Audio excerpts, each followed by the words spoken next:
Hello and welcome back to Holy Discourse. We are going to watch an Obese to Beast video about, he titled it, Fat Acceptance is Crumbling. I've watched a little bit of it, and I'll just say it's interesting. People's perspective and delusion sometimes. I'll just leave it at that for right now. They post kind of like podcast clips of their podcasts that they have, which we'll actually go over in an episode of their podcast. But they have made a few podcasts that have kind of gotten a little bit more popular on TikTok, which have had people leave comments. Their podcast is definitely about being women navigating being heavier. And some of the opinions they have are definitely very fat acceptance coded. And there's obviously certain things that I disagree with, but it's not all completely like I disagree with everything they have to say, but I do think that some of these clips are very interesting. So this first clip that we're going to be going over is in response to, I think, that Ozempic weight loss Oprah special that went out. And it seems that they're kind of talking about the idea of food noise and their thoughts on that. And so we're just going to go ahead and let this play, and then I will kind of share my opinions on what they're saying. I know I'm fucking pissed. When you're thinking of food, let's just say, right? Oh, ice cream sounds good. That's actually a hunger cue. Okay, so the thing is like, as far as I understand, and I guess my experience of being about 30 pounds heavier than I was like a couple years ago, I'm at 190 right now. I was at 220 like a couple years ago. So I lost like 30 pounds in a year, and then I've just like hit a plateau and just like stayed the same. I've started working out again these past I don't know, maybe like a week, a little bit more, just because of work's been less crazy and less stressful. So I've actually been able to have some workout equipment in my room. So I've been running stuff like that in that room. But doggone it, if every time I wanted ice cream and I just ate it because I thought it was a hunger cue, yeah, I would be like 400 pounds, because I think about food all the time, almost all the time. And it was so much I would consume so much more when I was a lot bigger. And I can still consume that much sometimes. Sometimes it's I'm just so hungry and I just can't help it. And and part of it is I eat so fast too. So I know I need to slow down eating. I need to do, there's things I need to do, and I know I need to do. I just haven't really. And I really, really, really, really need to start watching how much I take in again. Because even though I want the nerds sitting in my kitchen right now, I know I'm not hungry. Doggone it, I know I'm not hungry. I just want that food. It's not about... I think people confuse wanting something with, an actual, hunger cue of, hey, you actually need, you're starting to get hungry, you're going to get hangry, and you're going to start getting, a headache and stuff like that. You might want to eat a little something, versus wanting food all the time. Which I'm assuming this person talking about food noise probably has the same problem I do, and wanting food almost all the time. And I'm a very picky eater, but when I eat very high calorie stuff. I eat very fatty stuff. It's not good. I don't really like veggies. I like fruits, but I hardly ever eat them. And I'm I need to start eating fruits. I need to start doing all this. It's just hard when there's other food that's oh, it tastes so good, I could just eat that. And you're well, I need to eat fruits and stuff like that. And I think it's hard too for me, somewhat, because I love raspberries. I love raspberries, but it is hard to eat them from the store because they taste awful. Growing them in my backyard, which growing up in the northern part of the country, all of my life basically. I lived in Ohio for a very, very, very long time, 90% of my life, and raspberries only run for I don't know, 2, maybe 3 weeks, depending on weather and all that kind of stuff. I think is it the end of June to early July, or is it the beginning of June? I can't remember. I never remember. It happens every year, and I still don't ever remember when raspberry season is. And I especially love blackberries, but I hate blackberries from the store. I refuse to eat them. They're too large. They're too and with them being too large, they're just they're not that sweet and sour that it needs to be. It's just mush. It's just disgusting. So usually I get like frozen raspberries, and then I blend them with milk, and then I put a little bit of like the chocolate Nestle Quick in them, and it just to get that super sour taste, a little bit not as crazy. I maybe put like 2 to 4 tablespoons of Nestle Quick in there, so it's like, I don't know, 100 to 200 calories. And it's like, okay, I put 2 cups of milk in there, that's like another 260, and then I put 2 cups of raspberries in there, which is, I think they're like around 70 calories a cup, I want to say. So that's like another like 140. So like it makes a big shake, but it's like that helps some of the cravings, like what she's talking about. Man, I really want ice cream. Man, I really want this. Man, I really want that. Like those are the things that I need to start doing to like quit getting those hunger cues of like, I want sweets, I want sweets, I want sweets, because it's always that, and it doesn't get you full. It's so high in calories. Like if I would just do that with the raspberries, like yes, I'm getting a little bit of chocolate. Yes, I'm still being a little bit bad. No argument about that. Of course I am. But at the same time, it's like, okay, I'm having all these raspberries, I'm having some milk, chocolate milk's really good for like protein and stuff like that. They always say like, oh, after a workout, like you should drink a chocolate, like glass of chocolate milk. It's really good for you or whatever. It's like, oh, okay. I didn't know that, but that's what I always got told in either, probably high school for like doing sports and stuff like that. Oh yeah, you should, after working out or after doing this, you should drink a glass of milk to help get some protein in. So, but yeah, going off hunger cues all the time. If I went off hunger cues all the time, dude, I'd be like, I'd be like fat. Like I'm already obese. I would be like morbidly obese easily. And when I was 220, they were definitely like, yeah, it's like bordering on like morbidly obese. And then some doctor was like, yeah, you're just morbidly like that. I mean, looking at the chart, I'm sorry. Like I'm not trying to hurt your feelings, but this is, so yeah. It's actually your body telling you, hey, you're hungry. Do you want to know why? And also, I should say, I did take Zepbound, which is like Ozempic, for like 2 weeks. I had a terrible experience, but I think part of that was, because I had mono at the time. So here I am at like 200 pounds having mono, and my doctor's like, yeah, you're almost you're pre-diabetic, so let's give you some Ozempic to help you like lose some of that weight and stuff like that. And I was like thinking, okay, I don't think I would have had as bad side effects as I did. Like I was already not really eating, I was not really drinking, I was not really doing anything. I was sleeping like all the time. It felt like when I was in high school and I was like super depressed, but when I was super depressed, I was still eating a ton. I was probably like 180, 190 then, but sorry, I lost my train of thought. But during this time, like I wasn't really eating. I wasn't really like, I just was sleeping all the time, because I had mono, and it was awful. I had mono pretty bad, and it was for a pretty long time. And then I got mono again, like straight after. It was like, oh, you're good. Oh, you're sick again. It's like, great. And then after I was getting well off of mono again, I got COVID for the first time. And I was like, are you serious?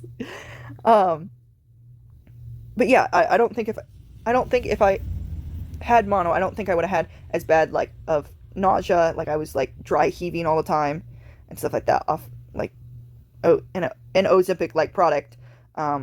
But I really don't think it would have been that bad. Like if they wanted to put me back on it now, I don't think it would have been that. I don't think it would be that bad. It definitely quiets those wants, not the hunger cues, but the wants, the constant wanting, like, oh, I'm bored, I want food. Oh, like I'm not doing anything, so I might as well eat. Oh, I'm not, especially like now, like it's snowing outside. I don't want to go outside. Like it's cold. Like, and a lot of things to do around here are outside. So it's like, I don't want to go outside. I don't want to go hiking. Like that's mostly what I do is if I'm going to go do something, I'm going to go do something outside. I don't want to do that in the winter because it's cold and I don't really like the cold and all that. And it keeps me inside more and I get bored and I'm like, what would be a good thing to do? Blow my diet. Eat the food I want.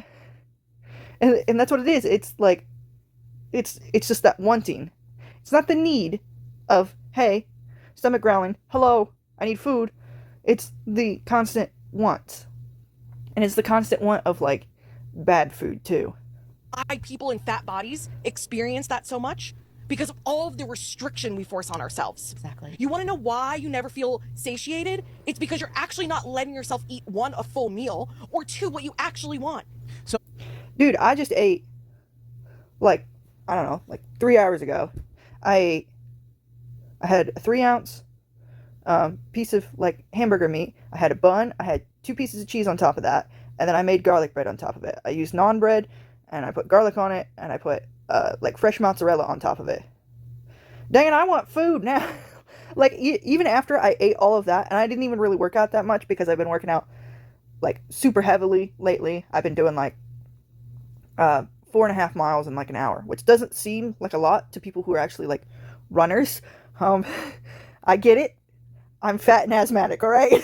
Like I got short little legs. I get it. Like I'm not built like a runner. Like I have always been a giant tree trunk. Like it's just not, like I know I'm not a runner, but running helps me lose weight, and I do actually, like once I get into it and past that first like 5-10 minutes of like, oh my god, why am I doing this to myself? Once I get into that rhythm, I'm just like listening to music, I'm spacing out. It's a nice, relaxing like headspace where it's like everything is kind of silent because all I'm thinking about is just running and just keeping that pace up. And as an ADD person, like if you have ADD, you understand that your mind is always going. So having that break, however you can get that break, is so nice. It's so nice.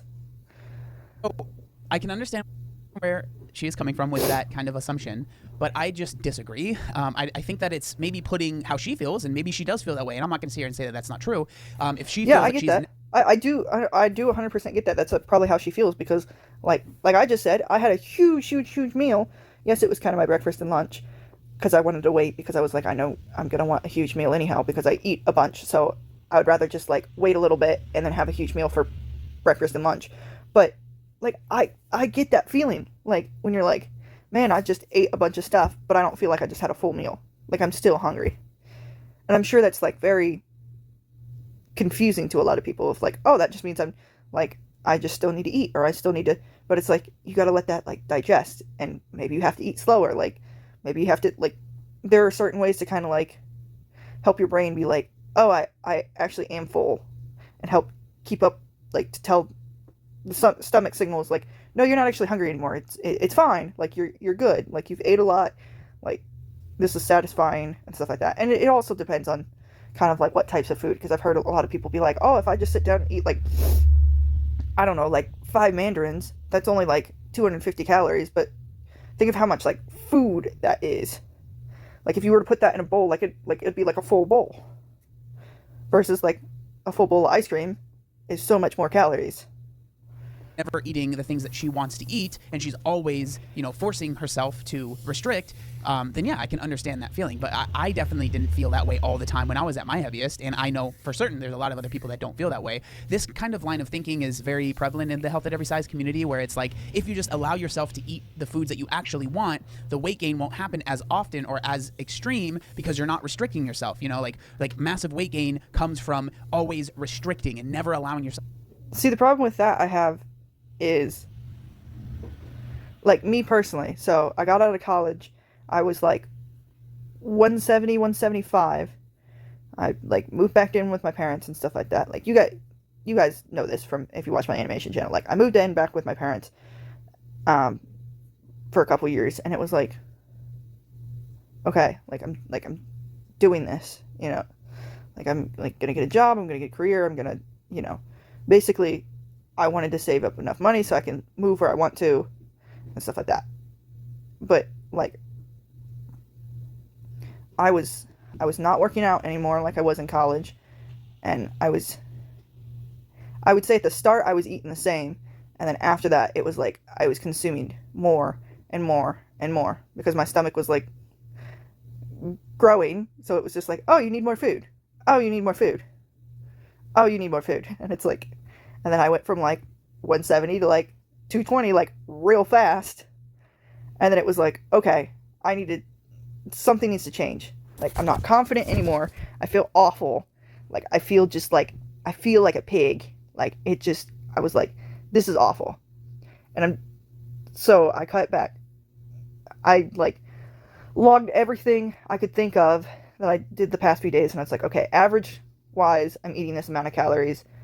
Okay, I want to try to eat, like, I don't know, 200 calories less than that on average, or 300 calories less than that on average. And it's like, okay, with that and exercise, that starts going down some, and then it's like, okay, drop it a little bit more, drop it a little. That way, you're not like, because those cravings, like, they can be serious, man. They do not joke around.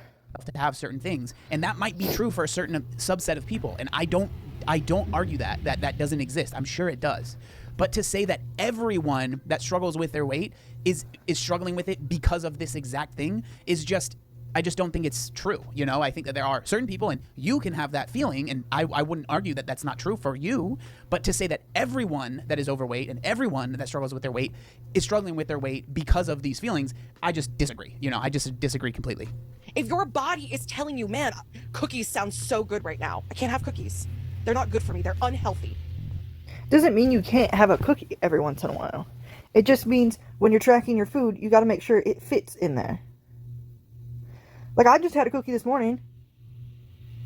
Like, I have really small little cookies and stuff like that I had, and I was like, this one looks good, because someone gave it to me for, like, Christmas and stuff like that, and they gave me, like, a bunch of different cookie things, like a little, I don't know, like a little 10 of it or something like that. And I was like, yeah, that kind of sounds good. And so I looked at it, and I was like, yeah, I'll have the peanut butter one. And I mean, it's a small one. But even if it was a big cookie, I'd been like, heck yeah, I want a cookie this morning. But I would have made sure, like, okay, the rest of the day, like, okay, I've got to make sure this is going to, like, fit in a diet and fit in this and fit in that. Like, you want to just make sure it fits in the diet. I hate the mindset of, I have to take every bad thing away.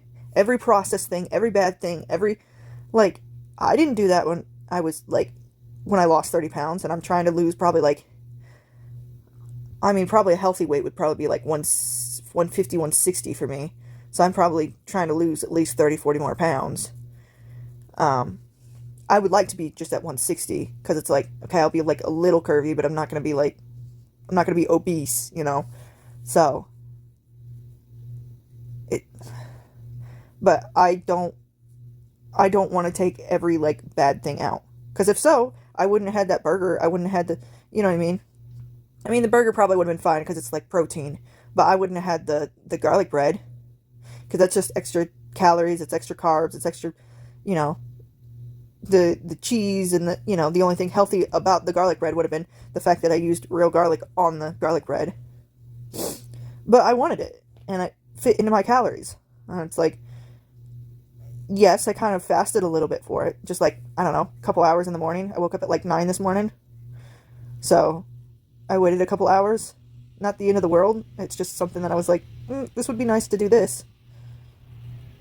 So I don't believe in cutting everything out. It's more of quantity control, basically. And you make yourself eat carrots. Your body is sending you cues for a reason, right? It either needs the sugar or needs the fats. I'm sorry, but no. Like, when I was at my heaviest, I did not need to eat the amount of McDonald's that I ate every day. Like, yeah, I would say there's a lot of, like, sugar in things and hidden sugar in things. So, and fats and stuff too. So it's like, I wouldn't say, like, you need a cookie. It's just like, it's just a want. And if you want it and it fits, just do it. If you want McDonald's and it fits, just do it. As long as it fits, have it. You know? But you got to understand that, like, it's not going to make you as full as other stuff. But if you're okay with that, then you're still going to be losing weight. You know, I'm not saying it's the healthiest thing to be like, you know, go out and eat McDonald's whenever you want, or go out and do this when, you know, eat unhealthy stuff whenever you want. But if your goal is just to lose weight, but you want to have those, like, cheat meals every once in a while, as long as it fits in the calories, like, go for it, dude. that's just not true. Like, you can maybe, like, if you're overly restricting yourself, of course. Like, when I was getting ready for the show, there was definitely cravings that I had that I wasn't used to. But again, to say that every craving is because you are absolutely starving, it's just, it feels like we're going from one extreme to another extreme. It's just not true, right? There's sometimes when you just kind of want something and you're like, yeah, I don't really need this, but I kind of would like to have a sweet treat after I eat my dinner. It has a chokehold on me. I understand how that's like. But like to say that it's like this need that your body is primally trying to convince you that you need this is, I don't know. I feel like it's a little over the top. So I'm just so angry at this. The way he said, you need this, all I could think is Cookie Monster. I don't know why. Just the way he said need, all I could think of is Cookie Monster, and then like him shoving cookies in his mouth. I'm like, yes, that is me. Dialogue of fat people are always thinking about food. Yeah, you made us. You've made us so insecure about the food that we're intaking that there's a constant dialogue of this is what I really want, but I can't really have it. And oh, there's people watching, so I have to make sure that I'm eating, fat. Ooh, I like this conversation. Because I have this when I go over to like friend's house or something like that. Like if it's something I really like, I can eat like a ton of it. But I'm like, I want to make sure that I save room for other people, and I want to make sure that I'm not like this or that. Like I want to make sure I'm not looking like I'm overeating or doing this or doing, it does have kind of a psychological hold on you somewhat, at the same time, it's also like, I don't know, it's like holding a mirror up to yourself. Like, do I really need this or do I want this? It's kind of that all the time. Maybe what you should be thinking about all the time versus like just being self-conscious of like, because I think learning what you need and learning what you want is very important in any aspect of life, not just food. Appropriate way. So I'm just so angry because these are natural things that are being demonized. Yeah. So you can absolutely feel that way, and I don't necessarily completely disagree with you. I think that a lot of the culture that we live in is very much so like, the whole diet culture thing. I think that's true. But it's quite a big but, that you can't just like put all the blame on other things. Like there has to be a level of personal responsibility, right? Yeah. Like regardless of what the landscape is that we live in, it does not change the choices that we make. Now, am I saying that everyone is in a different position, that it might be easier for one person to lose weight versus another? Or it might be, someone grew up in a situation where they just didn't gain a ton of weight because of the situation that they were in. But you have, like, once you are a grown adult and you are making your own decisions and you're the one that is picking out the food that you are eating, you are the one that is deciding on what things you want to have, you have to at least take a level, a modicum, right, of responsibility. You can't just... Exactly. I mean, at that point, like, you're an adult. Like, we are now fortunate enough to have technology, like, just everywhere, so you can learn all that you want about nutrition if you want to. And I see this, like, I watch Caleb Hamer a lot, and I see this all the time, too, of, like, people being like, well, no one taught me about finances, no one taught me about this, no one taught me about that. And he's like, you have the internet. If you have a question, just go onto the internet and, like, search. And if you're only reading it from one source and there's not like a bunch of sources, it's probably, it's probably phony. So like check your sources and check all this. But he's like, do your research. And it's the same with this too. It's kind of like with dieting and stuff like that. Like you do want to do your research and you do want to be like, okay, what's the best plan for me? What's going to work for me? Like, can I have little cheat meals here and there? Or, because you're going to have those cravings. You're going to have all this. So it's important to look at all that and just really, like, whether it be, like, finances or whatever. I mean, even, like, Caleb's, like, you're going to want to, like, splurge on things every once in a while. But you have to, like, you have to control that. And if it's literally in a point where it's, like, dire, where it's, like, okay, you're going to be dying on the Walmart floor, work until you die. Okay, maybe you don't get to have those, like, fun things. Maybe you don't have to get those cheat meals because, there's something super medically wrong with you or something like that. And that is hard. I don't know how people do that because, like me personally, like, I like to have those, like, little cheat snacks and stuff like that. But I trying to make sure that it works in my calories. I mean, same with my finances, too. I like to have those, like, going out to eat and stuff like that. But I've got to make sure it fits in a budget and stuff like that.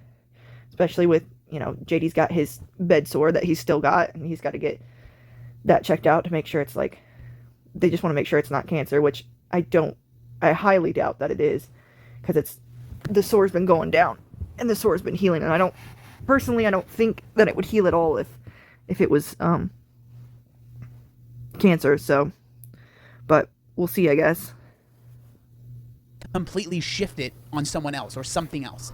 It's good to talk about those things, and those things are real, and I don't disagree with that, but it's not the only reason why so many Americans and people just all over the world are struggling with obesity, and we have to understand that, right? Like, you have to take some responsibility if there is any sort of change that is going to happen. Now, I'm assuming some of the ladies in this podcast probably maybe they don't want to change, right? Maybe they're okay with where they are. I don't know exactly, but there are plenty of people, and the reason that I don't like this kind of dialogue or the conversations is that I think it encourages people to feel like they have no control, right? It encourages people to feel that there's nothing that they can do, and it is completely out of their hands, and it just is what it is, right? Either that, or it even sounds like why would you make yourself suffer, and not, if you want a cookie, why can't you just have a cookie and stuff like that? Like,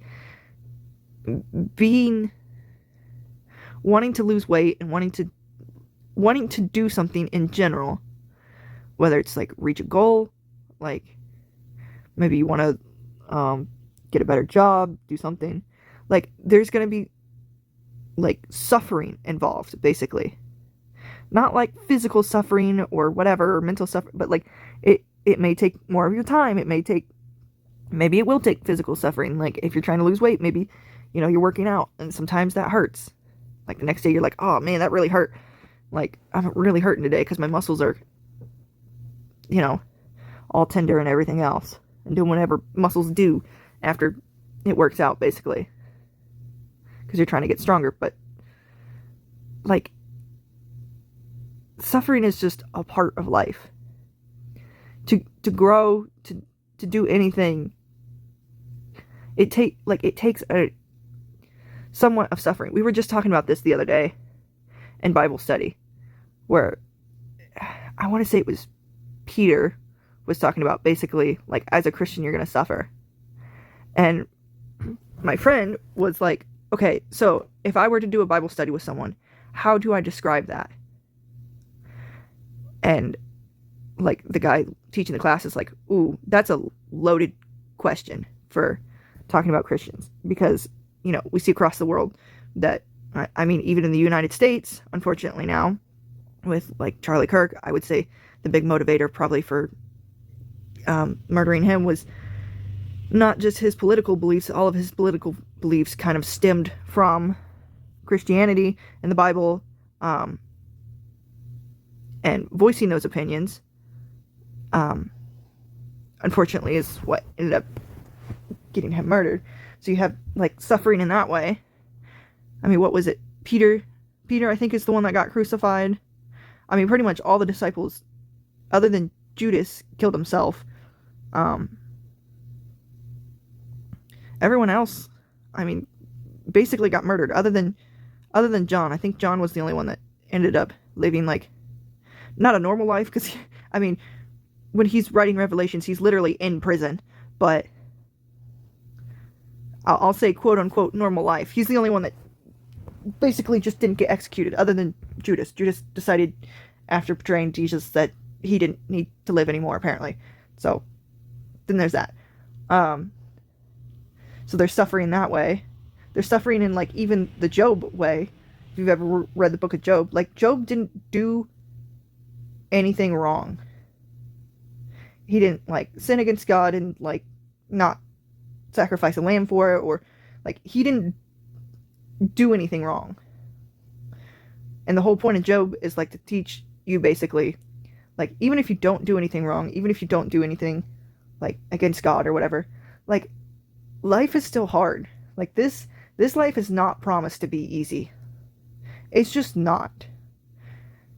Now, if you follow God and you follow, what he talks about, and try to make, like, a relationship with God, and try to, live that life of showing others who God is, and, like, trying to be like, I want to save you, basically, and getting baptized, it's like, that's what's going to make sure, like, your next life is going to be not in suffering at all.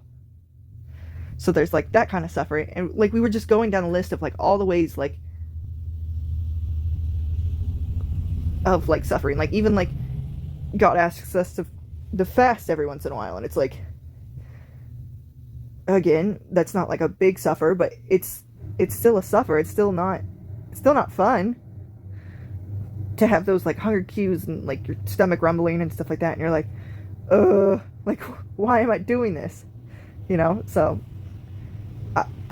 I don't know. I think it's just like an excuse not to grow as a human being. If you're like, oh well, why can't I just have this all the time? Or oh, why can't I have, you know, whatever. Like what was it? It's probably like an Amber Lynn Reed video, like a while ago, not a long time ago, a while ago, about her aunt, and she was like, you know, we used to do all these like fun things and stuff like that when I would visit, but when I stayed here, like consistently, day by day, like we didn't get to really do those things. And it's like, well, yeah, you were a guest, like you want to try to do fun things with your guest, but if a guest decides to stay at your house all the time, you still got to make money, you still got to work, you still got to do all these things. Like you might have like took those days off, like when the guest was coming or something like that. Like you're wanting to do something with someone, you know, like you're trying to make you want to make that special time because that person made the special time to come visit you.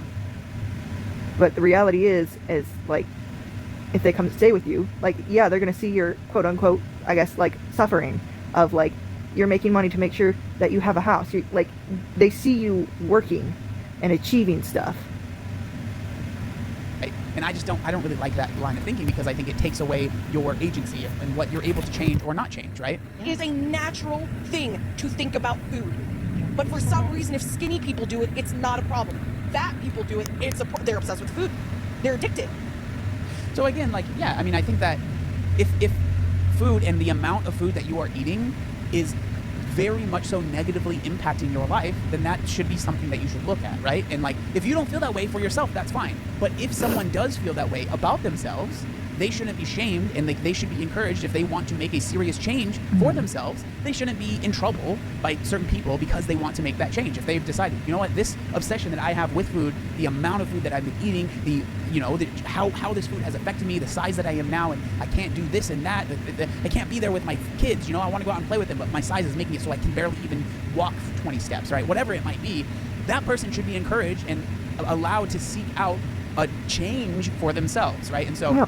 Again, there's some things I agree with, some things I disagree with, but let's get into the other clip as well. This clip is from a podcast as well, and it's them kind of talking about a study that they had found that has kind of made them a little bit upset. So let's go ahead and see what the issue is here. I'm gonna spiral. Let's go. And I'm gonna bring you along with me. We love that. So as Buckle in. Let her off the leash. She's buckled up. So as I'm sitting at my computer, doing research for this episode, and pulling up statistics, I find something that the CDC released in 2009. I'm scared. The CDC released a, quote, obesity cost calculator. Oh, I'm sorry, what? Oh, I know what this is. I was gonna say, I'm assuming it's how much you spend on food and stuff like that. Which, trust me, as a bigger girl, like, yeah, food is expensive. Wait. Insurance premiums for companies. Well, yeah, To that's true. tally the financial losses linked to their overweight employees. So, I'm not even there yet. I'm gonna spiral more. So it's called LeanWorks. LeanWorks, and it stands for Leading Employees to Activity and Nutrition. The website provides various resources to employers, including an obesity cost calculator, estimate the total costs associated with obesity, and determine annual obesity-related medical costs for their companies. 2, information and resources to help employers plan, build, and assess interventions to combat obesity. Intervention. And that's the word they use. That's the word. Intervention. That's the word. It's interesting to me Interesting. because I can understand maybe the frustration with that, but I think what's the biggest problem here is that when you make your entire identity about your size, then when stuff like this comes out, you feel personally attacked, because it's not just about the fact that maybe you're overweight, it's about the fact that you as a human are inadequate, right? That's how it's seen by a lot of people, right? They see it as, you are telling me as a human that I am worth less, right? But at the end of the day, what this thing is just trying to do is say, hey, we've noticed that people that struggle with obesity there's more costs that are associated with that. They're out of work for a longer period of time, or whatever it might be, right? And that is affecting these companies. Shout out to capitalism, right? But like, it's just talking about those very tangible and real connections that are being. Yeah, and it also depends, like, I guess, like, on the job, too. Like, yes, like, eating healthy and, like, exercise and stuff like that, like, will help, like, bring your energy levels up. But also, like, if you're bigger and you're doing, like, a manual labor job, it's like, how much are you, like, physically able to do versus maybe someone who's smaller. It's just, I guess it's just, like, interesting to think about. And, like, what he said, like, it's, like, a very capitalist thing. Like, people want to make sure that they're getting the most out of their employees. It's not really about actually wanting them to be healthy. It's wanting them to make sure that they're more productive. Which, like, yeah, it kind of stings. But fortunately or unfortunately, it's how the world works. Made, right? It's not, I'm assuming the CDC is not trying to say we need to eradicate all obese people from the face of the earth and they should be gotten rid of. It's just saying, hey, when you are carrying excess weight, this has a negative health impact. And of course, you know, for these corporations, that means less money for them. And so it's like, how do we combat that? But I think a lot of times when people are more into the health at every size and like fat acceptance kind of communities, they see that as, well, the only reason that people are having worse health outcomes because of their size is because of the discrimination they face because of their size, right? And so this is something that we've talked about a lot, is that a lot of people in those spaces, they don't see like the fact that a lot of people that are obese or struggle with their weight are having these health complications. It's those people are having those health complications because they are discriminated against because of their weight, right? And obviously I don't really agree with that. I think that there are definitely some very real and genuine health concerns that come from being massively overweight, that I think to just say like the only reason these people are having these negative health outcomes is because of the stigma that they are facing because of their size, I just don't think that that's very realistic. I think that that's just looking at it from a very, like, it's just not, it's not living in reality, right? Like, I don't think it's living in reality. And I think that's one of the biggest issues, is because when you try to have a conversation about this, you end up just kind of bumping heads, because one person doesn't, it feels like they don't want to live in reality. When you try to have these conversations, they see any sort of like, hey, you know, being severely overweight, I've realized that it was, you know, it wasn't good for my health. And they're like, it's almost like you saying that is attacking them for being overweight, when in reality, when I'm just sharing my story, it's not at all trying to discredit anyone for their size. It's just saying, hey, this is how I felt and I feel a lot better now. This next clip is a longer portion of one of their podcasts where they're talking about one of the members' struggles with being online and dealing kind of with criticism, and you know how they have been responding to that. I thought it was interesting hearing someone's perspective on this. So let's I'm gonna skip forward. Be like bad if 24/7 someone's comment section talk about the subject. This video is here, right? You can leave a comment. I know the realities of being publicly fat or publicly whatever, just on the internet, right? Or in the, there is invited. Of course, that's why would you do? Even though I no longer, I've filtered my comments. They not bad enough. Well, it used to not be, not even, it's us. Mm-hmm. It can. More ways to silence and like get rid of stuff, and feeling is social media down. I think I wouldn't agreeing opinion. Now, when you do that, you are a double-edged sword for sure. No, and they're just choosing not to do it. They're choosing not to, because not only are they, is it the algorithm is feeding it to people. Because like, amazing. I'm like, brother, please don't. Oh, do something. Maybe that's a position. A lot of that. I can so easily say that this person has no idea, and this person is. Okay, so basically the rest of the video is them talking about like hate comments and stuff like that, and filtering out some comments, or not letting people say like certain words or whatever. Yeah, like do what you need to do. Like if you're like, I wasn't ready for this level of like craziness from the internet, or if you just get sick and tired of it, like yeah, disable comments. Do it, like do what you need to do. You know, like the internet should be just a fun place to make content, just to have fun. So yeah. But anyways, the next video I'm thinking about doing is like it's like a David Goggins workout or something like that. No, I'm not personally doing it. I just after I said it, I was like, well, everyone's gonna think no. After seeing his workout, I think I would just die and lay on the floor. There would be no way. But there is a dude that like completes the challenge for like 100 days. And it's really interesting kind of to see. He doesn't get too much into what he eats. He gets in a little bit what he eats. but it's just interesting to see the drive and how quickly he can reach that too, like reach that potential of just working out that hard.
Okay, so basically the rest of the video is them talking about like hate comments and stuff like that, and filtering out some comments or not letting people say like certain words or whatever. Yeah, like do what you need to do. Like if you're like, I wasn't ready for this level of like craziness from the internet, or if you just get sick and tired of it, like yeah, disable comments. Do it. Like do what you need to do. You know, like the internet should be just a fun place to make content, just to have fun. So yeah. But anyways, the next video I'm thinking about doing is like it's like a David Goggins workout or something like that. No, I'm not personally doing it. I just after I said it, I was like, well, everyone's gonna think no. After seeing his workout, I think I would just die and lay on the floor. There would be no way. But there is a dude that like completes the challenge for like 100 days, and it's really interesting kind of to see. He doesn't get too much into what he eats. He gets in a little bit what he eats. But it's just interesting to see the drive and how quickly he can reach that too. Like reach that potential of just working out that hard.